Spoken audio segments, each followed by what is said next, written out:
Hey guys, welcome back. So when we think of Canada, there are two cities that generally pop up in our mind, which are Toronto and Vancouver. And in one of our previous videos, we told you that these two cities are getting extremely expensive.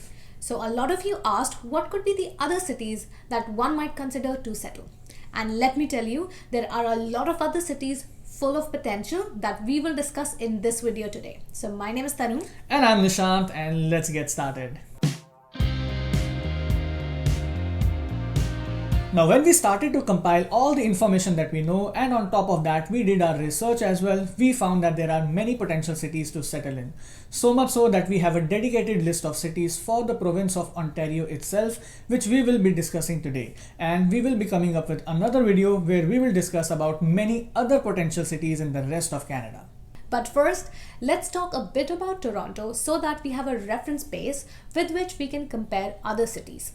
And when we say Toronto, we mean Toronto downtown and Greater Toronto area such as Mississauga, Brampton, Etobicoke, North York, Markham, Scarborough, etc. The average annual household income, that is the family income in Toronto region, is around 100,000 Canadian dollars, and the annual median household income is around 75,000 Canadian dollars, which means that half of the families living in Toronto have less than 75,000 Canadian dollars as their household income.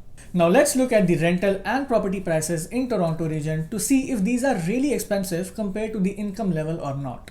The rent of a one-bedroom apartment in Toronto can be anywhere between 1,500 to 2,000 Canadian dollars per month.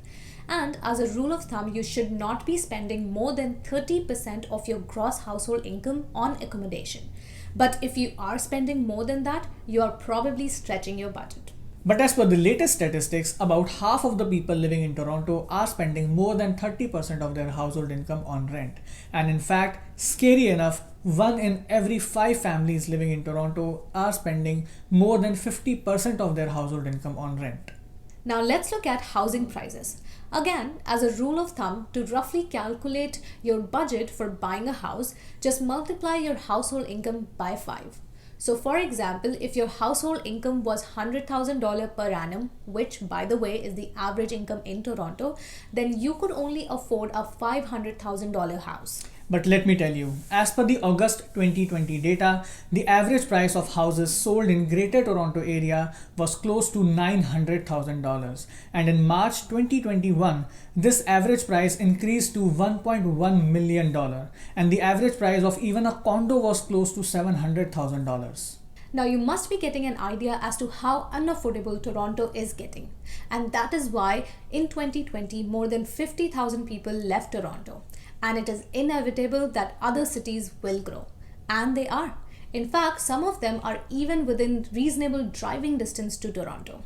Now, some of you might be thinking that regardless how expensive Toronto is, but since the jobs are only in this city, it still might be the best option. But consider this, in March 2019, the unemployment rate in Toronto was 6.4%.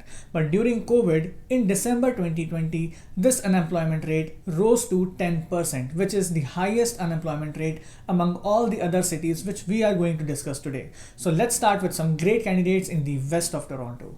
So the first one is Kitchener-Waterloo area, which is at 1 hour 15 minutes drive to Toronto. But you might not even have to travel to Toronto if you are living here because there are a lot of job opportunities available. This area is called the Silicon Valley of Canada as a lot of tech companies such as Google have their offices here. And with a population of 4 lakh as compared to 30 lakh in Toronto, this city is small but it has a lot of potential to grow. The key sectors in this area are advanced manufacturing and industry, aerospace, automotive, food processing, tech and digital media, artificial intelligence, business, fintech, and cybersecurity. But this doesn't mean that there isn't work available for other profiles. Where there are people, you can expect health, accounting, finance, and education related jobs as well. The rent of a one-bedroom apartment can be anywhere between 1,200 to 1,500 Canadian dollars, which is a bargain as compared to Toronto. Again, as per the August 2020 data, the average prices of houses sold in Kitchener-Waterloo area was close to 630,000 Canadian dollars, so you can expect townhouses and condos to be even more affordable. And if we talk about the unemployment rate, then in March 2019 it was 5%, which rose to 8.5% in December 2020 because of pandemic. The next candidate in our hot list is Cambridge, which is a little less expensive neighbor of the Kitchener-Waterloo area, and it is almost at the same driving distance to Toronto.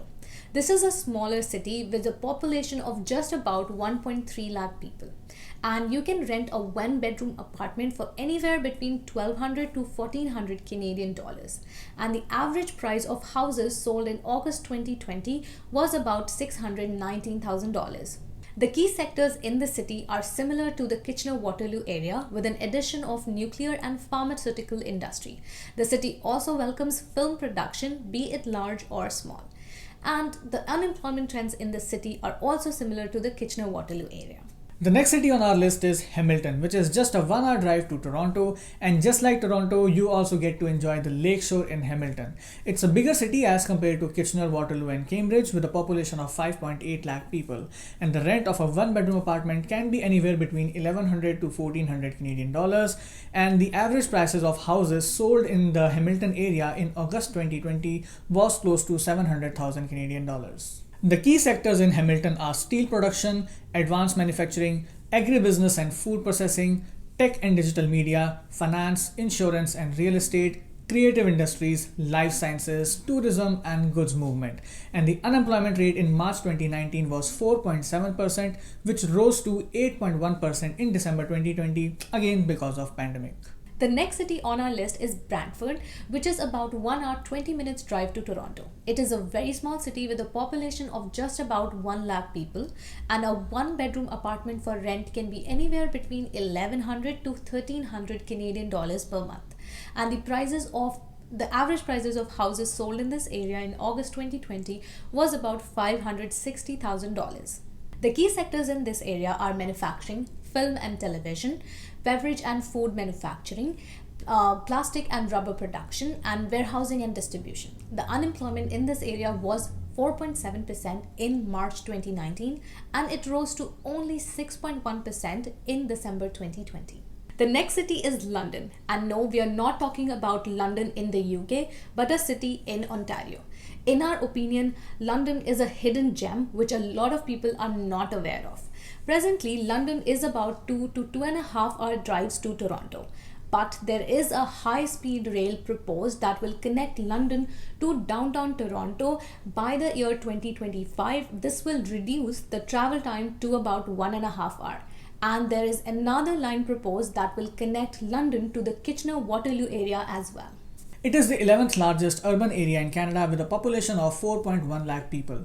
A one-bedroom apartment for rent can be anywhere between $1,100 to $1,300 Canadian dollars, and the average prices of the houses sold in this city is around $600,000. The unemployment rate in March 2019 was 5.3, which increased to 7.7% in December 2020. It is a pleasant city which has historically been a regional center for the insurance industry, as well as home to the University of Western Ontario, which is a major academic institution.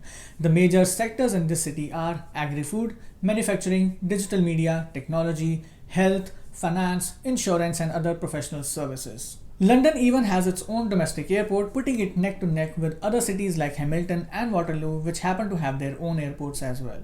Let's talk about a couple of cities to the east of Toronto. Let's start with Oshawa. It is at about 45 minutes driving distance to Toronto and has a population of about 1.7 lakh people.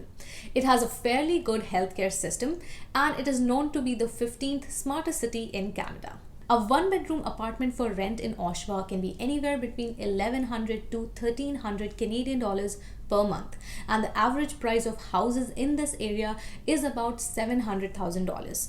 Now, in the beginning of the year 2020, the prices were just above $500,000, but because people have started moving out of Toronto and settling in these cities, the prices in all these cities are also rising. The key emerging sectors in Oshawa are manufacturing, energy generation, health and bioscience, multimodal transportation and logistics, and IT. The unemployment rate in this city, was about 6.4% in March 2019, and it rose to about 7.8% in December 2020. And last but not the least is Ottawa, which is the capital of Canada. It is at a 4-hour drive to Toronto and a 2-hour drive to Montreal. It is a big enough city with a population of 10 lakh people. It is more affordable than Toronto in terms of housing, so a one-bedroom apartment for rent can be anywhere between $1,300 to $1,600, and the average prices of the houses sold in Ottawa is around $700,000, while a condo may cost you just above $400,000 on an average. Since Ottawa is the capital city, it has a lot of government job opportunities. The city is right at the border of the province of Ontario and the province of Quebec. So even though being bilingual is not a requirement, but if you are, it will be a great benefit to you in this city. The key sectors in Ottawa are healthcare, tourism, public services, tech, and manufacturing and construction.